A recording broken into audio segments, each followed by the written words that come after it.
না না না না, কিচ্ছু ভালো লাগছে না। আরে কিছুতেই তো কিচ্ছু হচ্ছে না।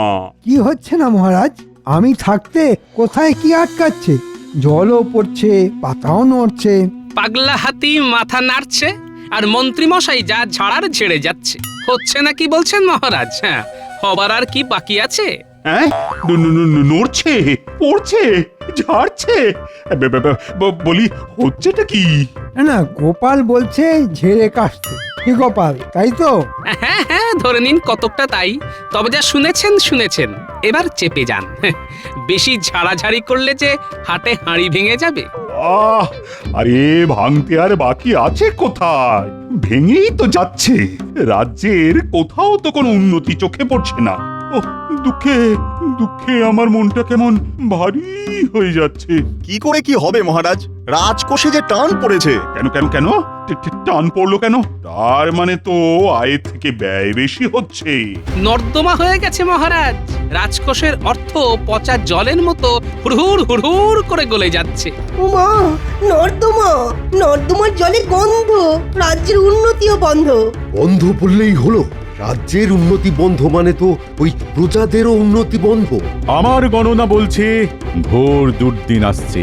রাজ্যের মান সম্মান সব রসাতলে যাবে। রাহুর নজর পড়েছে, শনির দোষ কাটাতে হবে। সর্বনাশ!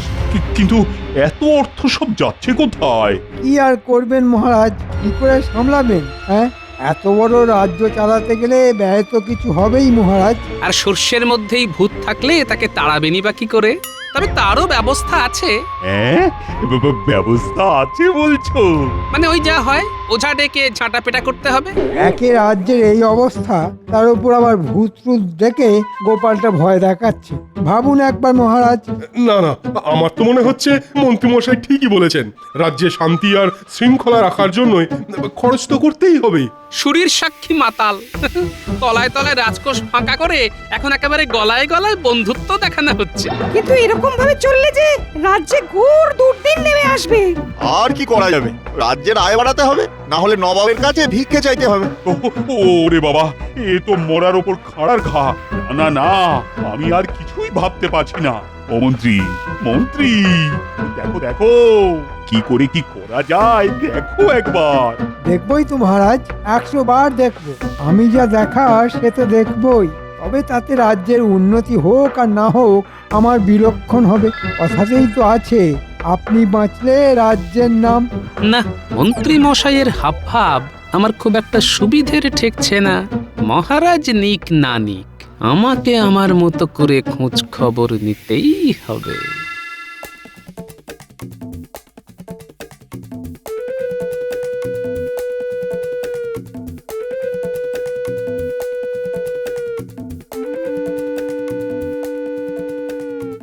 এই যে এই বেটা পাজি, ওর অনেক খাজনা বাকি, তাই ওকে সুরসুরি দিয়ে ওর যা মাল করি আছে বার করে না। মন্ত্রীমশাই, চাষবাসের তো এই অবস্থা, এখন কোথা থেকে কি দেবো বলুন তো? তাই বললে হয়? দিয়ে দে, যা আছে ভালোই ভালোই দিয়ে দে। সোজা আঙুলে ঘি না উঠলে আঙুল কি করে বাঁকাতে হয় সেটা আমার জানা আছে। না না না, রক্ষা করুন। ধনে মারছেন মারুন, প্রাণে মারবেন না। এই যা আছে আমি তাই দিচ্ছি। এই তো কেমন ভালো ছেলের মতো কথা।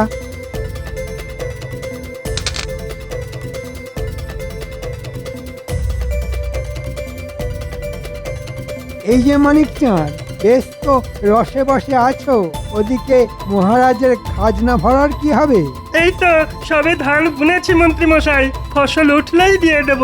এটা কি মামার বাড়ির আবদার নাকি? হ্যাঁ, যে যা খুশি করবে? আরে হাঁ করে দেখছিস কি? যা ঘরে ঢুকে কেড়ে নে।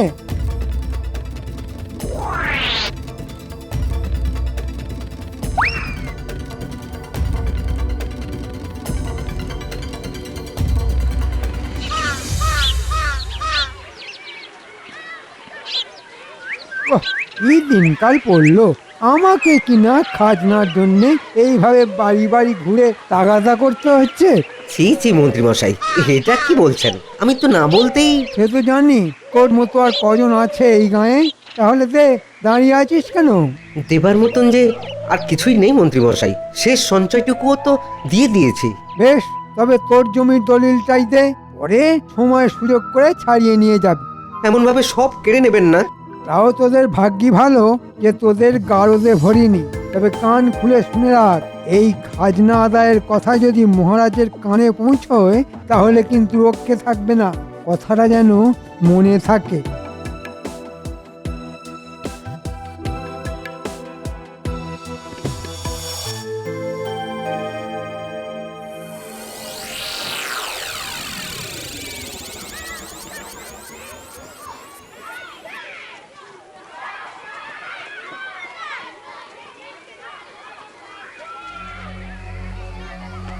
এই তো এতক্ষণে বেছে বেছে ঠিক দোকানে এসেছি।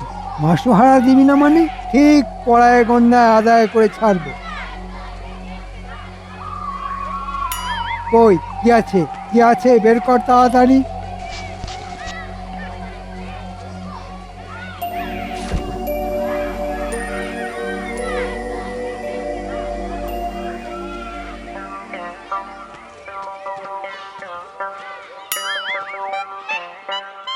ও বাবা, মা লক্ষ্মীর কৃপায় এই দোকানের বিক্রি বাটাও তো নেহাত মন্দ নয় দেখছি। ওই কম করে 100 মোহর আদায় না করে আমি কিছুতেই নড়বো না। এদিকে ঠিক খেয়াল আছে, ঠিক মাসহারা নিতে চলে এসেছে। আহা, যা বলবি ভালো করেই বল না, অত মিউ মিউ করার কি আছে? না না না, কই মানে আমি তো কিছু বলিনি। বেশ, তাহলে না হয় আমি বলছি। যেমন মধু দেখলেই মৌমাছি ভন ভন করে, তেমনি আমিও চলে এসেছি না ডাকতেই।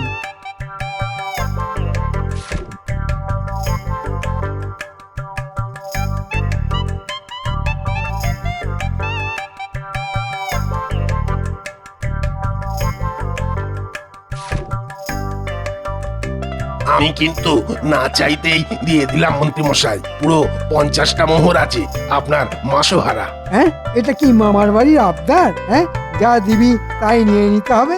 মামার বাড়ি বলুন আর দাদুর বাড়ি বলুন, এর বেশি দিতে হলে আমি আমার দেশের বাড়ি চলে যাব। হ্যাঁ, আমাকে টুপি পরানো হচ্ছে?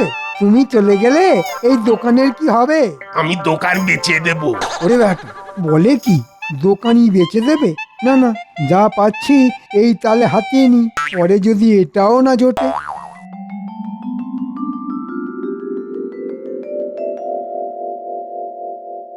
ও, তোরা চলে এসেছিস?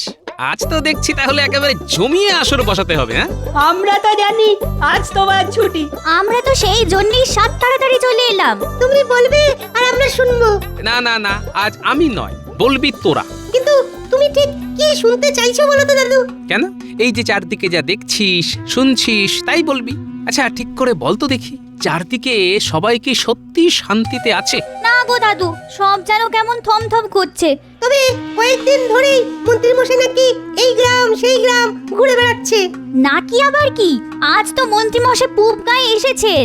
বটে, তার মানে ভেতরে ভেতরে কিছু একটা ঘোট পাকাচ্ছে। বেশ, তাহলে মন্ত্রীমশাইকে এখনই চট করে একবার বাজিয়ে দেখতে হবে, বুঝলি? তবে আমি একা নয়, বাজালে মহারাজকে সঙ্গে নিয়ে বাজাতে হবে।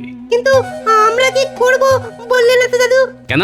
তোরা যেটা বরাবর করিস সেই কাজটাই মন দিয়ে কর। কিছু হোক বা নাই হোক, মন্ত্রীমশাইয়ের গতিবিধির উপর সজাগ নজর রাখ।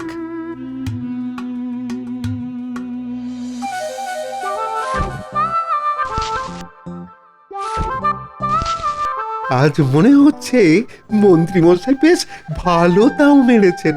যা মেরেছেন মেরেছেন, কিন্তু আমাদের ভাগটা বুঝে নিতে হবে কিন্তু। সে আর বলতে। নে নে, তাড়াতাড়ি হাত চালা। কে যে আবার কখন তককে তককে এসে হাজির হয়ে যায় কে জানে। ওই কদিন ধরেই তো হিসেবে ভালোই গড়মিল করছেন মন্ত্রী মশাই। মনে হচ্ছে ময়দান একদম ফাঁকা, এদিকে কেউ নজর দেবার নেই। আহ, আস্তে আস্তে, সেই জন্যই তো বলছি মোহর টোহর যা আছে সব ঝপাঝপ জায়গায় পাঠিয়ে দে। সময় থাকতে সব সরিয়ে ফেলতে হবে। সরাতে আর বাকি রাখলেন কই? প্রজাদের মালকড়ি তো একদম হালকা করে দিয়েছেন। তবু যত খাই ততই যেন মনটা আরো খাই খাই করে। নে, তোরা আর দেরি করিস না, যা যা, বেরিয়ে যায় ঝটপট।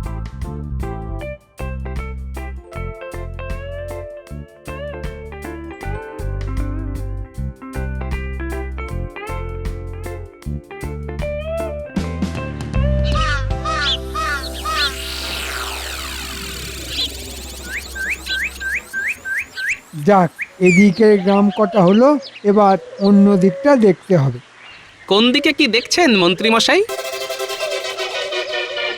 এদিকে তো আমি চোখে কানে কিছুই দেখতে পাচ্ছি না। সাগার তো সেই যেমনকার তেমন হাঁ হয়ে আছে। আরে আরে, একই মহারাজ, আপনি এখানে?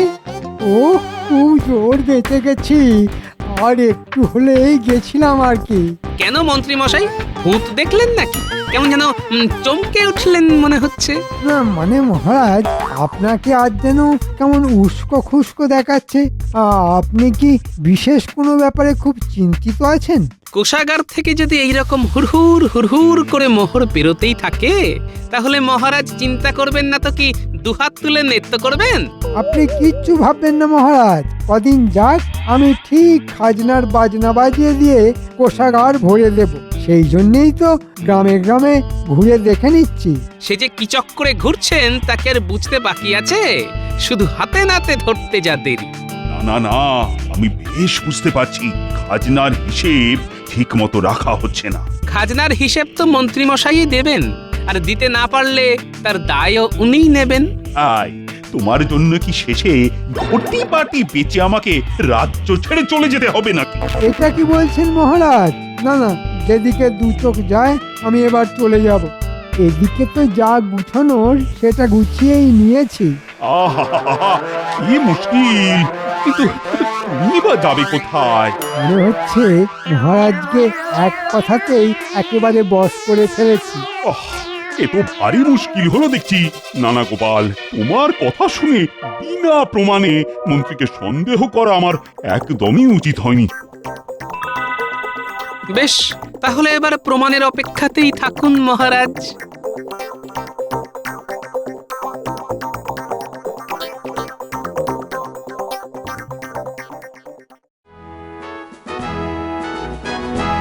আরে আরে আরে, এ কি?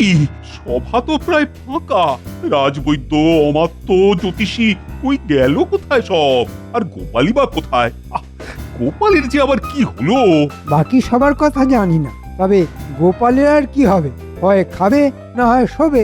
হ্যাঁ, সে আবার কি? তাহলে আর কি করে ওরকম জ্বালার মতো ভুঁড়ি বানাবে মহারাজ? সারাদিন বাড়িতে বসে ল্যাজ নাড়ছে, আর মাস গেলে গুনে গুনে বেতনটি নিয়ে যাচ্ছে। ও মা, গোপালের আবার ল্যাজ? আইরি পাখি ল্যাজ ঝোলা, খেতে দেব গুড় ছোলা। কবির যেন আর রসিকতা ধরে না। দেখছে একে আমার ঝালাপালা অবস্থা, আর উনি কিনা গুড় ছোলা খাওয়াচ্ছে। আপনার প্রশ্রয়ই তো গোপাল এভাবে মাথায় উঠেছে। না না, ব্যাপারটা বোধহয় ঠিক এরকম নয়। গোপাল তো শুধু শুধু বাড়িতে বসে থাকার লোক নয়। হ্যাঁ, তবে কি গোপাল আমার কথায় দুঃখ পেয়ে বাড়িতে বসে থাকলো? ওহ, চমৎকার! সাধু সাধু! খেটে খেটে হাতে পায়ে আমার কেমন খিল ধরে যাচ্ছে, আর গোপাল গোপাল কিনা বাড়িতে গোসা করে বসে আছে। মহারাজ, সত্যি সত্যি নগরে এক সাধু এসেছেন। সবাই বলছেন তিনি নাকি দুঃখহরণ বাবা, সবার দুঃখ দূর করে দেন। হ্যাঁ, সে আবার কেমন বাবা? তাই গ্রামগঞ্জ থেকে সবাই বাবার কাছে আসছে, এমনকি অমাত্য রাজ জ্যোতিষীও তো সেখানেই গেছেন। আমিও যাব মহারাজ, আমারও না খুব দুঃখ। ভেবেছিলাম তরোয়ালের এক কোপে 10 জনকে সাফ করে দেব, এখন তো তরোয়ালই তুলতে পারি না। হ্যাঁ, বলো কি, তোমার এখন এই অবস্থা? এই রে, ভুল করে ঠিকটা বলে ফেলেছি। মা, দুঃখ হরণ বাবা, আমার দুঃখ আর কে বুঝবে উনি ছাড়া? ভেবেছিলাম কবিতা লিখে করব জগৎ মত, তার বদলে গায়ে গতরে ধরলো ভীষণ বাদ। উনি বাবা। না না, বাবা যদি সত্যি সবার দুঃখ দূর করতে পারে, তাহলে তাহলে আমি যাব বাবার কাছে। আমার চেয়ে বড় দুঃখী আর কি আছে বলো তো? না, ওই বাবা সত্যি কিছু জাদুটনা করার আগে আমাকে এদিক সেদিক ছড়িয়ে রাখা সব মালকড়ি বাড়ি ভর্তি করতে হবে। যাই, আমি বরং সেই কাজটাই করি।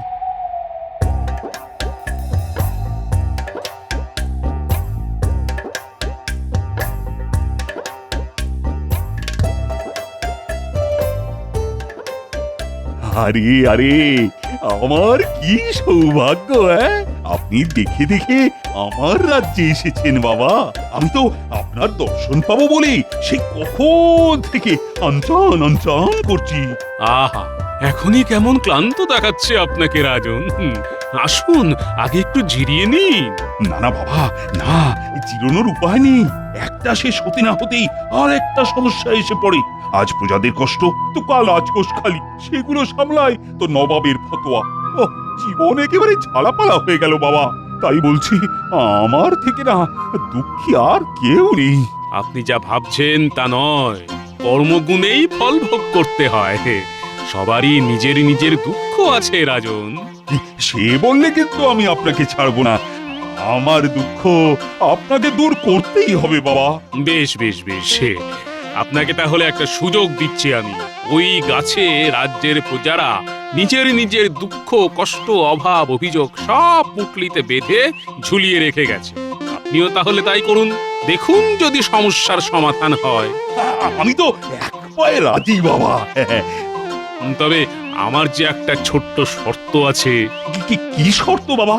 আপনি যখন আপনার দুঃখের পুটলি বেঁধে ওই গাছে ঝোলাবেন, তখন ওই গাছে আগে থেকেই ঝুলে থাকা যে কোনো একটি পুটলি আপনাকে সাথে করে নিয়ে আসতে হবে।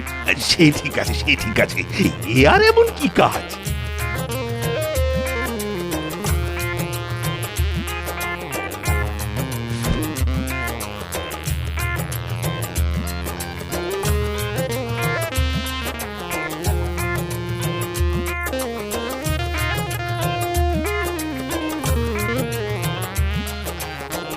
পুটলি তো না হয় নেব, কিন্তু কিন্তু কোনটা নেব?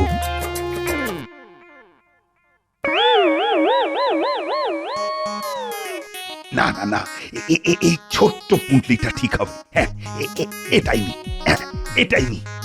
কিন্তু এটাতে কি আছে তা তো আমি জানি না।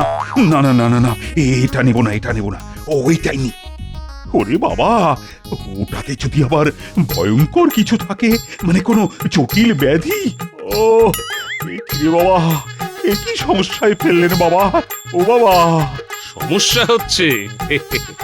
বেশ বেশ বেশ, তাহলে রাজন আপনি বরং সব পুটলিগুলোই খুলে খুলে দেখুন একবার, দেখুন কোনটায় কি লেখা আছে।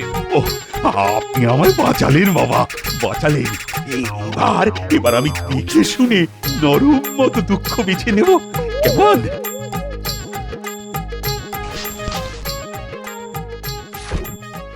কি এতে তো লেখা আছে, মন্ত্রী 500 মোহর নিয়ে গেছেন কেড়ে।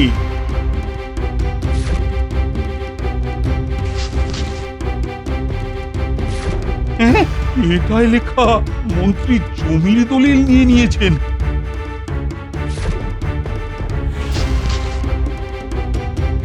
এটাই আবার কি লেখা আছে? হ্যাঁ, এটাই আবার লেখা মন্ত্রীর জন্য দোকান বেচতে হয়েছে। হ্যাঁ, চাষির সার কেনার অর্থ মন্ত্রী কেড়ে নিয়েছে। এখনো দেরি হয়ে যায়নি মহারাজ। আপনি যদি সবার দুঃখ দূর করতে চান, তবে আসুন আমার সঙ্গে, সবাইকে নিয়ে আসুন একেবারে পাইক বরকন্দাজ নিয়ে।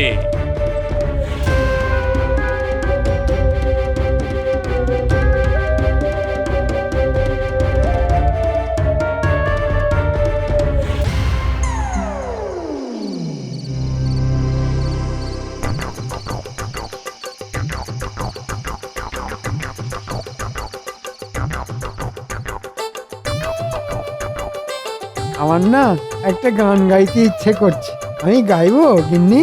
ও মা, সে আবার কি গান গাইবে কেন? মনে হচ্ছে খুব ফুর্তি হয়েছে। এ তো হয়েইছে, আর সেটা যে কেন হয়েছে তা কি আর তুমি জানো? না না, গানটা যখন গলার কাছে এসে সুর করছে তখন গেয়েই ফেলি। হ্যাঁ, বলি বুড়ো বয়সীকে তো আবার ভীমরতি ধরেছে। যখন ধরা পড়বে তখন টেটি পাবে। না না, ধরবে আবার কি? কে ধরবে আমায়? আমি কি আর কাঁচা কাজ করেছি গিন্নি? সব মোহর বাড়ির পিছনের বাগানে মাটির তলায় পুঁতে দিয়েছি, আর দেওয়ালে গর্ত করে গয়না ভরে রেখেছি। আমাকে আর কে ধরে? তোমাকে যে ধরে সে তো সামনেই আছে। না না, এবার মানে সব বের করো দেখি। কি কি মহারাজ, আপনি? হ্যাঁ, আমি এই দুঃখহরণ বাবা আমাকে পথ দেখিয়ে সোজা এখানে এনেছে, আর তারপরেই তো আসল অপরাধী বামাল সমেত ধরা পড়েছে। কিন্তু আমি যে কোনো বাবা নই মহারাজ, আমি তো গোপাল। হ্যাঁ? তার মানে তুমি? হ্যাঁ মহারাজ, আমি ছদ্মবেশ ধারণ করে বসেছিলাম। প্রজারা মন্ত্রী মশাইয়ের ভয়ে আপনাকে নিজেদের দুঃখ জানাতে পারছিল না, আর আপনারও মন্ত্রী মশাইয়ের বিরুদ্ধে প্রমাণের প্রয়োজন ছিল, তাই। সত্যি গোপাল, তোমার তুলনা নেই। এখন আমি বুঝতে পারছি কোষাগার আর ভরে না কেন। বিশ্বাস করুন মহারাজ, বিশ্বাস করুন, আমি তো এইসব কোষাগারে জমা করব বলেই মানে মানে এখান থেকে নিয়ে ওখানে মানে হচ্ছে এখন এই ফর্দ ধরে সবার মালকড়ি ফেরত দেবে তুমি, আর তোমার আগামী 1 বছরের বেতন এবার কোষাগারে জমা হবে। আরে মরার উপর খাল খা দেবেন না মহারাজ, ক্ষমা করে দিন মহারাজ, ক্ষমা করে দিন। এবার মন্ত্রী মশাই বুঝবেন খেলার নাম বাবাজি।